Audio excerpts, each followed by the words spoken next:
All the proof you need. The ruling establishment has a lot of, they will stop at nothing to complete their toolkit of control, right? So one of the things that has been missing from the toolkit of total control has been quarantines and curfews, right? So now, welcome to the new world in America, where to get on a bus, to go through a subway station, if you think that the procedures at the TSA are onerous, right? Guess this is coming to a bus depot near you. It's a more invasive way, and the ruling class needs this because, let me say, if the ruling class ever saw wide-scale civil unrest, you'd see an Ebola outbreak in America right away. Okay, so this is, what you see is that Ebola is another tool in the toolbox of the ruling class repression control. Yeah, to keep down absolutely, repression. positively, 100%. This is a tool. Right. Ebola doesn't just magically start spreading. And then we have these doctors that come back here. The white people, of course, live. The two whites who got it or survived. All the black people that get it die. Right? It's very possible that these one of these NGOs over there is going around with a veil of Ebola or spreading it from a small plane onto villages. The point is to get hundreds of thousands of people infected with it and create the next phase of control. Now, one of the things I'd like to show to back up my claims here. Here's a document from the Rockefeller Foundation. Rockefeller Foundation, right there. You can zoom in on that where my finger is. It's called Scenarios for the Future International Development, the Rockefeller Foundation. All right? Okay, let's take a look at what they're saying here. This is something like a 50, 60-page document. I'd like you to go to page 18, if you can look at this up on the internet, but I'll read it off to you. It's called lockstep, lockstep. And this is a phrase that I used right after 2001 when I saw the entire system of the United States, including the population, were in lockstep.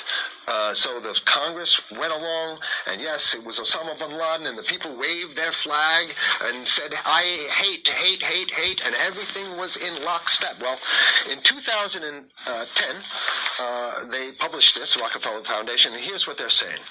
They're saying that they call it a scenario. These are scenario narratives, and they speak about it in the past tense. So they put out this scenario, lockstep. A world of tighter, top-down government control and more authoritarian leadership with limited innovation and growing citizen pushback. Okay, I'll read a little bit of it. In 2012, the pandemic that the world had been anticipating for years, nobody was anticipating a pandemic, finally hit. Unlike 2009's H1N1, this new influenza strain originating from wild geese, they use some scenario, but this is Ebola they're talking about. Even the most pandemic-prepared nations were quickly overwhelmed when the virus streaked around the world, infecting nearly 20% of the global population and killing 8 million in just 7 months, the majority of them healthy young adults.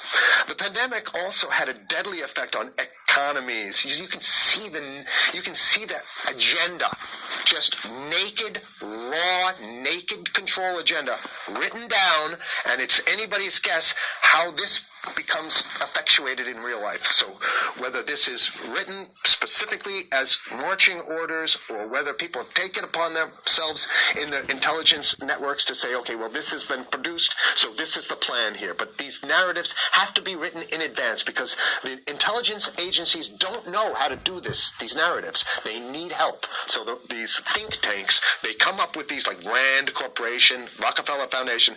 These are think tanks of death. They're not the think tanks. They're not there to find great ways to help people. Right? Okay, the pandemic also had a deadly effect on economics. International mobility of both people and goods screeched to a halt. Which is what they want. They want a completely isolated world, right? Debilitating industries like tourism and breaking global supply chains. Well, of course they want tourism stopped because they're not in the tourism business. And they want you at home in your house in front of the TV. Then they got you. Because once you watch the TV, they own your soul. Even locally... Wait a second, we're on television. I mean commercial television, let's say. National... Even locally, a normally bustling manufacturing shops and offices sat empty for months. Okay, so I love how they talk about it in the past tense in 2010. The pandemic blanketed the planet, though disproportionate numbers in Africa died.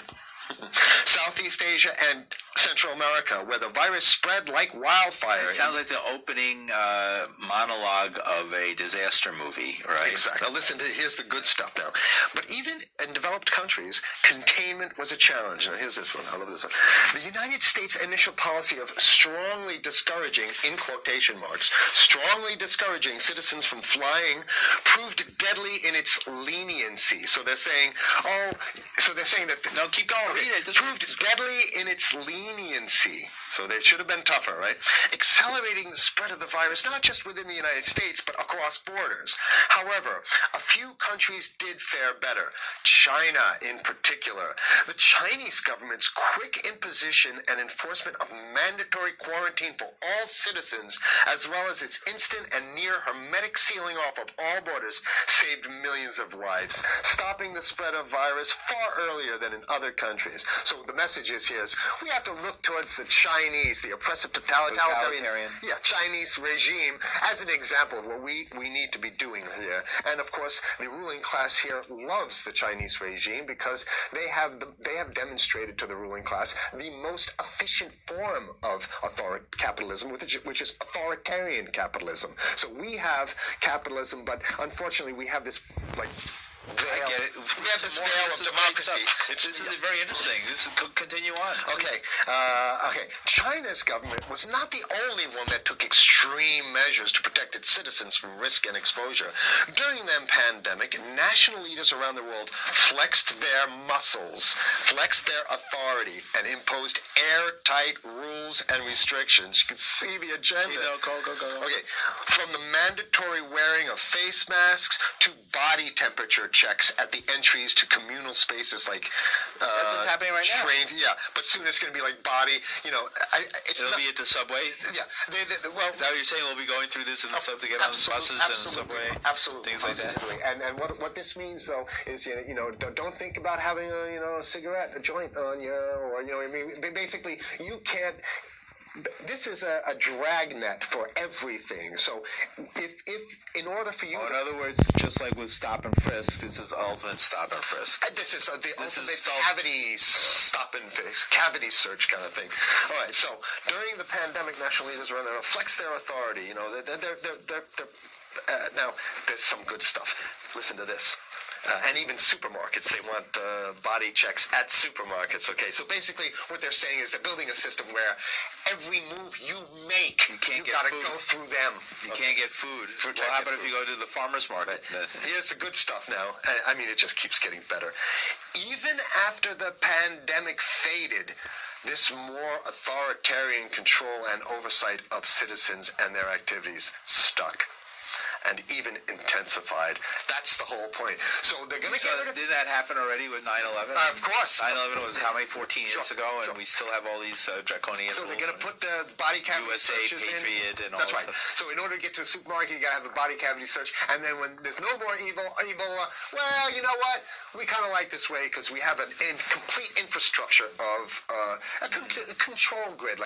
In order to protect themselves from the spread of increasingly global problems, from pandemics and national terrorism to environmental crisis and rising poverty, leaders around the world took a firmer grip on power. Well, what the hell would rising poverty have anything to do with imposing strict citizen controls with face masks? Right? So they're very sloppy stuff here. At first, the notion of a more controlled world gained wide acceptance and approval. I'm sorry. Nobody likes this stuff. They're just saying it.